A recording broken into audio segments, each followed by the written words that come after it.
மாவட்டம் விளாத்திக்குளம் அருகே பூப்புனித விழாவிற்கு தாய்மாமன்கள் டிராக்டர்களில் 101 வகை தட்டுகள், நகைகள், ஆட்டுக்கிடாய்கள் உள்ளிட்ட சீர்வரிசையுடன் ஊர்வலமாக வந்த காட்சி நெகிழ்ச்சியை ஏற்படுத்தியுள்ளது. மேலக்கரந்தை பகுதியில் உள்ள ஜெயராம் என்பவரது மகளின் பூப்புனித விழாவிற்கு அவரது தாய்மாமன்கள் தங்க நகைகள், புத்தாடைகள், அண்டாக்கள், குத்துவிளக்குகள், ஆட்டுக்கிடாய்கள் என 2 டிராக்டர்கள் மற்றும் ஒரு லோடு ஆட்டோ என 3 வாகனங்களில் சுமார் 2 கிலோமீட்டர் தூரம் மேளதாளங்கள் முழங்க வான வேடிக்கைகளுடன் ஊர்வலமாக வந்து அசத்தினர்.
நாங்கள் தூத்துக்குடி மாவட்டம் எட்டயபுரம் தாலுகா மேலக்கரந்தையிலேருந்து எங்கள் பொண்ணோட பேத்திக்கு வந்து சடங்குக்கு நாங்கள் தமிழர் பண்பாடை வந்து விட்டு கொடுக்காத வகையில் வந்து எங்களுடைய சீர்வரிசைகளை வந்து 2 டிராக்டரு 2 குட்டியான இன்னும் அனைத்து வாகனங்கள்லேயும் நாங்கள் 101 சீர்வரிசை தட்டும் 3 பவுன் செயினும் ரொக்கமாக 20,000 ரூபாய் ரொக்கமும் கொண்டு வந்திருக்கோம்.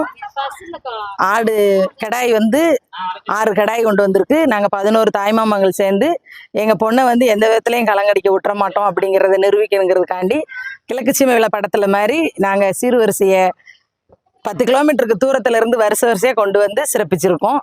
இது எங்களுக்கு வந்து ரொம்ப பெருமையாக இருக்குது.